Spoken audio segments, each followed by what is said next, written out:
करीब 13,000 फीट की ऊंचाई पर एक मंदिर है जहां मान्यता है कि हर जन्माष्टमी पर भगवान कृष्ण स्वयं आते हैं। लेकिन वहां तक पहुंचना इतना आसान नहीं है।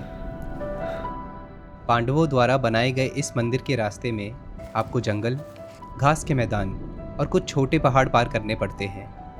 और जब आप वहां पहुंच जाते हो तो आपको विश्वास नहीं होता कि आपके सामने जो नज़ारा है वो सच है या एक सपना।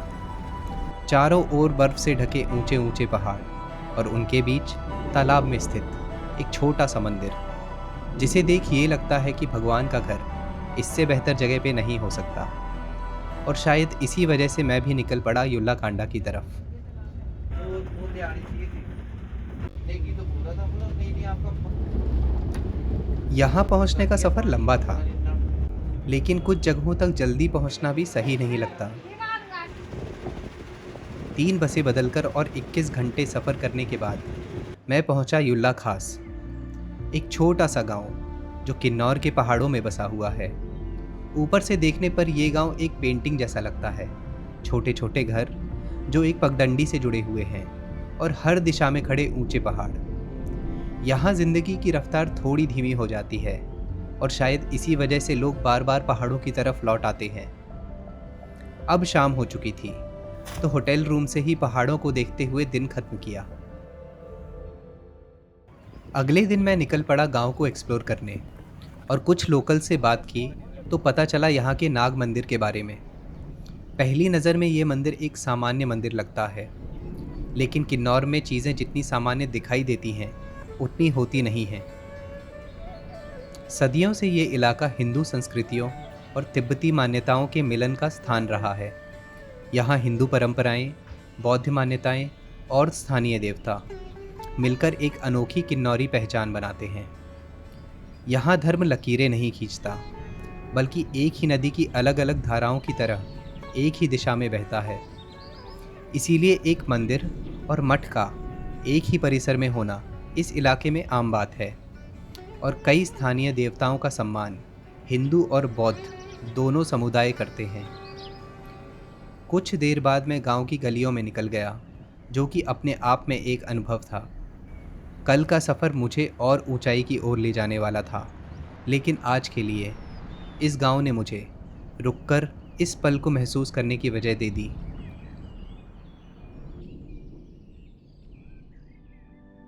सुबह करीब 8 बजे मैं निकल पड़ा युल्ला कांडा की तरफ। सुबह की रोशनी में ये गांव और पहाड़ों का बैकड्रॉप और भी कमाल का लग रहा था।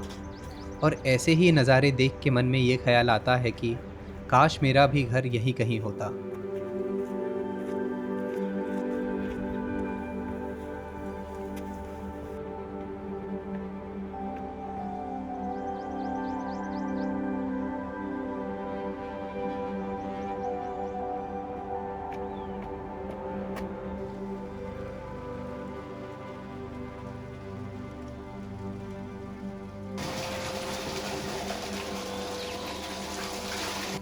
युल्ला कांडा का रास्ता शुरुआत से ही अच्छे इंक्लाइन पे है और शुरुआत के कुछ 45 मिनट तक कंटिन्यूसली क्लाइंब करना पड़ता है। लोकल्स इस रास्ते को रोज़ाना अपने खेतों की ओर जाने के लिए यूज़ करते हैं, इसीलिए रास्ता काफ़ी अच्छे से बना हुआ है। पूरे रास्ते में आपको एप्पल के पेड़ दिखाई देंगे।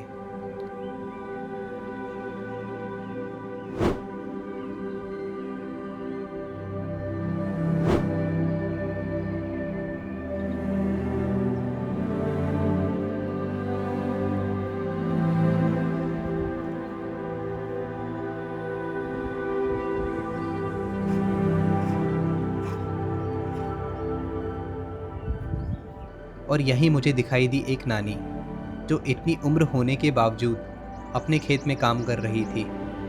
उन्हें देख के ये यकीन हो गया कि पहाड़ों के लोग अलग ही मिट्टी से बने होते हैं। आप जब इस माइलस्टोन तक पहुंच जाते हो तब ट्रैक के 2 किलोमीटर कंप्लीट हो जाते हैं।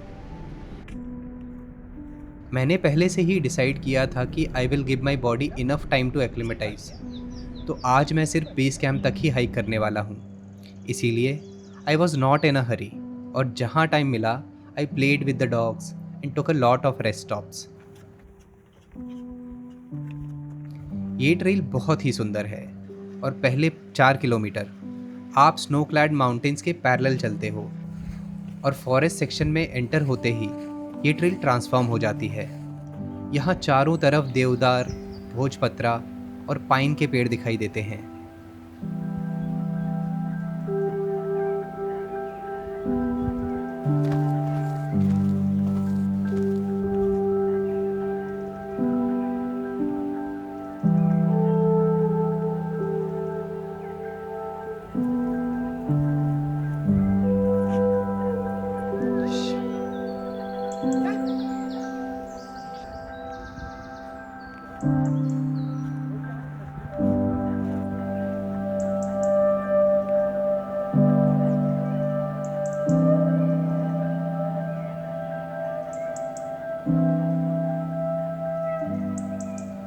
फॉरेस्ट सेक्शन के एंड में कुछ कैंप्स हैं जहां पहुंच के मैंने आज की हाइक फिनिश करी।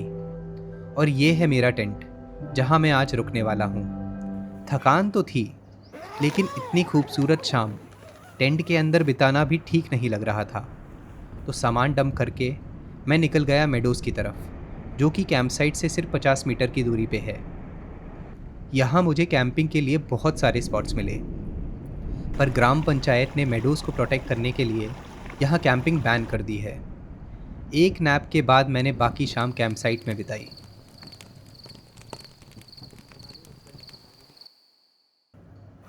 अगली सुबह मैं थोड़ा जल्दी उठ गया और बैग तो मैंने कल रात को ही पैक कर लिया था। सुबह की धूप चारों ओर बिखरने लगी थी और बर्फ़ से लदे पहाड़ और भी ज़्यादा मैजेस्टिक लग रहे थे।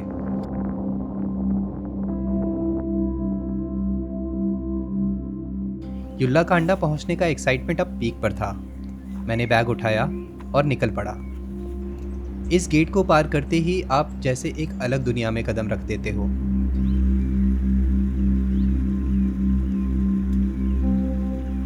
आसमान एकदम साफ और सुबह की ठंडी हवा बहुत रिफ्रेशिंग लग रही थी।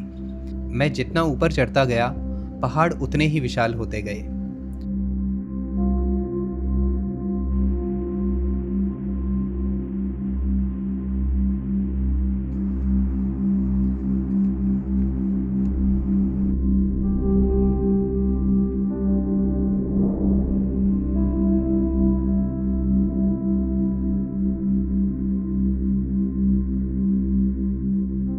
ऊपर से देखने पर ये घास के मैदान हर दिशा में फैले हुए किसी समुंदर जैसे लग रहे हैं।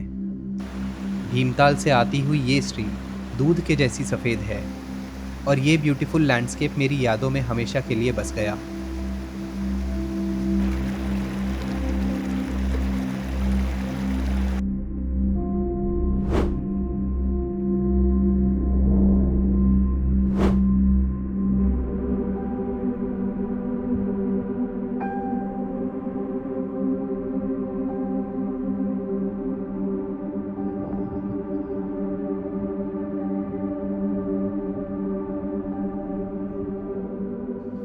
आखिरी 1 किलोमीटर की चढ़ाई में थोड़ी हालत तो टाइट हुई, पर फिर सामने आया ये व्यू और मेरी सांसें थम गईं। मुझे पता था कि ये जगह सुंदर है, पर ये व्यू मैंने एक्सपेक्ट नहीं किया था और मुझे ये भी नहीं पता था कि ये तो सिर्फ शुरुआत है।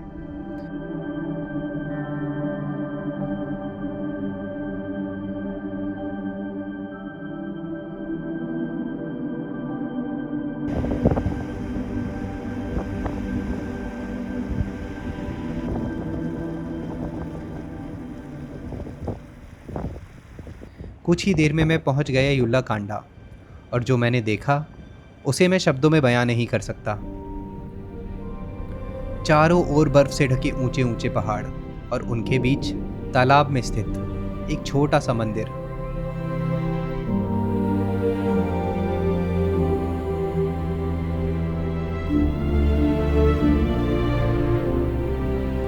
ये देखकर यकीन करना मुश्किल था कि ये जगह सचमुच मौजूद है।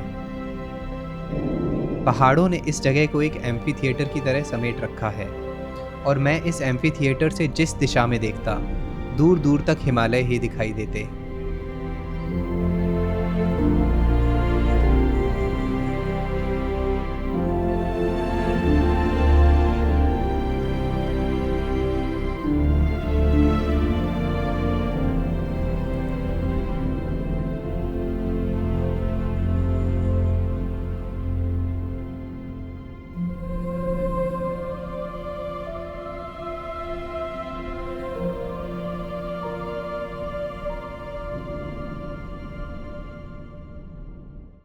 कुछ समय तक मैंने कोई फ़ोटो नहीं ली, ड्रोन नहीं उड़ाया, बस देखता रहा। कुछ जगह ऐसी होती हैं जहाँ पहुँच के आप सब कुछ भूल जाते हो। यहाँ पहुँचने से पहले मैं इस जगह को कई तरीक़ों से कैप्चर करना चाहता था, पर उस पल में इस जगह और मेरे बीच एक लेंस की नहीं बल्कि खामोशी की ज़रूरत थी।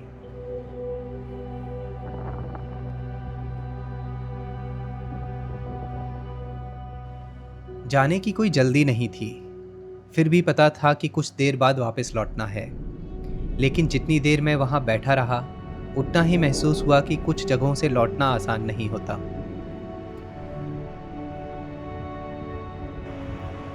युल्ला कांडा इस ट्रैक का सबसे खूबसूरत हिस्सा था, लेकिन सबसे यादगार हिस्सा नहीं, क्योंकि जब भी मैं इस जर्नी को याद करूँगा तो मुझे सिर्फ ये मंदिर याद नहीं आएगा, मुझे वो रास्ते याद आएंगे जिन्होंने मुझे यहाँ तक पहुँचाया।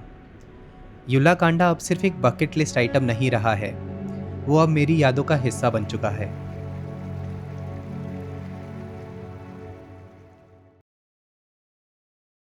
वीडियो को ख़त्म करने से पहले मैंने सोचा कि आपसे कुछ बातें कर लूँ। तो पहली बात यह है कि अगर आपके मन में कोई भी क्वेरी है, जैसे कि युल्ला खास तक हम कैसे पहुँचें और युल्ला खास में स्टे ऑप्शंस कैसे हैं, तो ये दोनों डिटेल्स मैंने डिस्क्रिप्शन बॉक्स में ऐड कर दी हैं। इसके अलावा ट्रैक से रिलेटेड इन्फॉर्मेशन और मेरी पर्सनल टिप्स भी मैंने डिस्क्रिप्शन बॉक्स में ऐड की हैं, so do check it out. दूसरी बात ये कि जब मैं युल्ला कांडा जा रहा था तो वहीं रास्ते में मेरी मुलाकात एक शेपर्ड से हुई और उन्होंने सारे फ्यूचर ट्रैवलर से कुछ रिक्वेस्ट करी हैं और उनकी जितनी भी रिक्वेस्ट थी उनकी समरी मैंने स्क्रीन पे डाल दी है, जो कि आप वीडियो को पॉज करके पढ़ सकते हैं। और अगर आप फ्यूचर में यहाँ आने का प्लान कर रहे हैं तो प्लीज़ कंसिडर हिज रिक्वेस्ट।